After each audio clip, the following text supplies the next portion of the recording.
Hello friends, आज 93वीं श्रृंखला नूतन Khandelwal motivation गुरु में आज का टॉपिक है जुलाब की गोली। दोस्तों, यदि याद होगा तो प्रेमचंद मुंशी जी अच्छे लेखक हुआ करते थे। उनके भी मृत्यु के समय में 10-11 लोग भी थे, क्योंकि जीते जी उनको लोग पहचान नहीं पाए, समझ नहीं पाए। जिस तरह से यदि मैं बोलूं, मेरे सब्सक्रिप्शन भी जो गिने चुने हैं होता है, परोसने के लिए कोई ऐसी चीज नहीं है मेरे पास कि जो आपको अट्रैक्ट कर पाए। वीडियो एक ही दीवार, एक ही छोटा सा कमरा और एक ही टॉपिक ऊपर वाले से जोड़ने की विधि। दोस्तों, आपको लगता है मेरे को नाचना नहीं आता, मेरे को गाना नहीं आता? मैं ये आपकी गलतफहमी है। सब आता है, सब आता है। चलो, टॉपिक से भटक रहे हैं, अपन वापस टॉपिक में आते हैं, जुलाब की गोली। हाँ दोस्तों, यदि आपने तो खैर जिस उम्र में भी आप हो, यदि कुछ लोग यदि इसमें सीनियर है तो उन्हें मालूम होगा, वो आयुर्वेदिक दवाई जब लेने जाते थे तो उनके जो वैद्य हुआ करते थे उनको कई पुड़िया देते थे। उसमें एक पुड़िया रहती थी हल्की जुलाब की पुड़िया। वो जुलाब की पुड़िया इसलिए दी जाती थी दोस्तों कि आपका जो भी उस समय आपको रोग पकड़ा है वो किसी न किसी उसमें पीछे कुछ बैकग्राउंड में ड्रॉबैक रहता है जो आपके शरीर में खान पीन के कारण से होता है। तो सबसे पहले वह वैद्य क्या करता है कि जुलाब की गोली देके पहले आपको ड्रेनेज ठीक करता है, ताकि बाद में आपकी उसकी जो दूसरी गोली आपके लग सके। वैसे दोस्तों, मैं आपको पिछले कई श्रृंखलाओं में बता रहा हूँ कि आप छोड़ दो ये जो बिजनेस सेंटर आपने पकड़ के रखे हैं, ये सब छोड़ दो। क्या करोगे? तब ऊपर जाओगे और ऊपर जाने के बाद चित्रगुप्त आपका खाता खोलेगा ईश्वर के सामने, आपका कर्मयोग का लेखा। तो बोलेगा, साहब ये अपने दुकानों में नौकरों की ऐसी की तैसी करता था, अपने बिजनेस में नौकरों की ऐसी की तैसी करता था, गरीबों को उनको टाइम पर मुस्कुराते हुए उनकी रोजी नहीं देता था, उनको पेमेंट ही नहीं देता था, और वो सब कमाई जोड़ के चूतिया समान सवेरे उठ के अपने व्हीकल को स्टार्ट करके एक बड़े सत्संग हाल में जाता था। वहां पे जाके दान पेटी में अपने गुरु को बताते हुए नोटू छोड़ता था, पैसे छोड़ता था। वही जो गरीबों को सताए हुए, जो टाइम पर पैसे नहीं दिए, उनकी जो मार्जिन कम करके जो पैसे जमाए या अल्लाह जिस तरह से भी जमाए कमाए, वो पैसे ले जाके वहाँ सुविध करते हुए डालता है।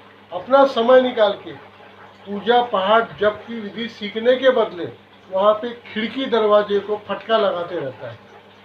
वही मालूम नहीं खुद को समझाने के लिए या दूसरों को डिस्प्ले करके दिखाने के लिए। जो अधिकतर इस टाइप के जो बिजनेस सेंटर, बड़े बड़े सत्संग हाल जो बने हुए, वहाँ पर जो सिखाने वाला है, बताने वाला, जब उसको ही कौड़ी का दो कुछ नहीं आता, उसको पुराने लोगों ने बता के रखा है, साहब ऐसा ऐसा करना है, ऐसे ऐसे लोग श्रीमंत लोग आपसे जुड़ेंगे, वो डोनेशन देंगे तो बिल्डिंग बनते चले जाएंगी, आलीशान होते चले जाएंगी, और धीरे धीरे वहाँ पर सब तरह के इस तरह का डिस्प्ले दिखेगा कि कोई भी गरीब या अमीर भक्त वहाँ जाके जुड़ जाएगा, और उस इम्प्रेशन में वहाँ पर क्या सिखाया जाता है क्या नहीं सिखाया जाता सब गौण हो जाएगा, छोटा हो जाएगा, और इम्प्रेशन में आदमी डेली वेजेस से वहाँ चक्कर लगाते रहेगा और अपने कमाई का हिस्सा वहाँ ले जाके देते रहेगा। दोस्तों, ये कहीं पर भी कुछ भी आपको भविष्य में जीवन में जीते हुए मरने के बाद कहीं आपकी आत्मा के साथ नहीं जाएगा। यह सिर्फ और सिर्फ आपकी बेवकूफियों की मिसाल चित्रगुप्त ऊपर अपने खाते में नोट कर रहा है। कारण आप चाहते ही हो कि आपको जिस तरह से गुरु मिला है, जो आपको शिक्षा दे रहा है, वो जो भी है सब ठीक है। कारण ट्रेडिशन में लोग जा रहे हैं, उसके पैर पड़ रहे हैं, इतनी रबड़ी मेवा मसाला खिला रहे हैं कि खुद उसको चला नहीं जा रहा है। उसकी कार का मॉडल थोड़ा सा पुराना होता है तो वो कार उसका कोई भक्त बेचता है और उसको नई लग्जरी कार से उसके सामने रख देता है। हो सकता है मेरे पास ऐसे लोग कोई जुड़े नहीं है, ये तो हो सकता है कि मेरा भी ये जो बोलना है ये उचित नहीं रहता। एनीवे, मैं आपको सिर्फ ये बोलना चाहता हूँ कि गुरु का ये सब फर्ज नहीं है, ना इसी टाइप की कोई दुकान में आप जुड़ के अपना समय जो व्यर्थ कर रहे हो वो कहीं कोई काउंट होने वाला है। दोस्तों, दान करना है तो सुपात्र को करना पड़ता है। उसके लिए आप गीता का दान का जो पोर्शन का अध्याय है वो पढ़िए, या मैं आगे बताऊंगा आपको कि सुपात्र का दिया हुआ दान ही आपके जीवन में काम आएगा। यदि आपके पास 2 पैसा आपको दान करना है, हो सकता है 1 पैसा तो आपको सुपात्र को ढूंढने के लिए खर्च हो जाए, लेकिन बात का जो 1 पैसा जो आप जो ध्यान दोगे, जो भी दोगे और वो सही सुपात्र रहा तो वो आपके काउंटिंग में, आपके बैलेंस शीट में आपके साथ मरने के बाद आपके साथ जाएगा। अन्यथा नहीं तो बहुत सारे जो बेवकूफ़ लोग बेवकूफ़ियाँ कर रहे हैं उसके लिस्ट में, आई मीन गधों की लाइन में, आई मीन बेवकूफ़ों की लाइन में आप लगे हो। चलते जाइए, चलते जाइए, चलते जाइए। अपना घर लुटाइए, बर्बाद करिए, अपना समय बर्बाद करिए, अपना धन बर्बाद करिए, अपने आप को बर्बाद करिए। आपको आदत ही लगी है जो उस टाइप के ट्रेडिशनल लोगों को देखने की, सुनने की, सुनते रहिए, कुछ नहीं मिलेगा, कुछ नहीं मिलेगा। इसलिए मैं आपको पहले बोल रहा हूँ, आप जुलाब की गोली खाइए। ये पुरानी जो डाकिया दुनी सी बहुत सारी उल जलूल आपके दिमाग में भरे हुए कि आपको डेली एक सत्संग हॉल या डेली ऐसी भीड़ में जाना है, वहाँ अपने आप को स्मार्ट बताने के लिए वहाँ का जोर पंखा वंखा खिड़की विड़की पोछते रहना है, करते रहो।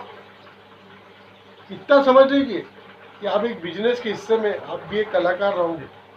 अध्यात्म से ऊपर वाले जुड़ने के लिए ये कहीं पर चीज़ें कहीं पर भी काम नहीं आएंगी। तो मित्रों, मेरा श्रृंखला में जुलाब की गोली का पहला एक भाग था। आगे भी जुलाब की गोली श्रृंखला में आगे बोलूँगा। सतत मेरे साथ बने रहे मेरी चैनल में। जैसा मैंने पहले ही बताया था कि सब्सक्राइब मत करिए, लेकिन लोगों को देखने के लिए मेरे वीडियो शेयर कीजिए ताकि कुछ लोगों को समझ में आए और कुछ लोग मेरा भी मार्गदर्शन करना चाहते हैं तो मेरे को मार्गदर्शन करें कि मैं किस डायरेक्शन में वो मेरे से सुनना चाहते हैं। दोस्तों, मेरा सिर्फ और सिर्फ मोटिव यही है कि मेरे को आपको ऊपर वाले से जोड़ना है। इस बीच में और भी बहुत सारी बातें जो रहेंगी इस संदर्भ में मैं आपसे बोलूँगा और बहुत सारे टॉपिक डिस्कस करूँगा। सतत मेरे साथ बने रहे। आपका दोस्त मित्र हमेशा आपके साथ। Thank you very much for listening me.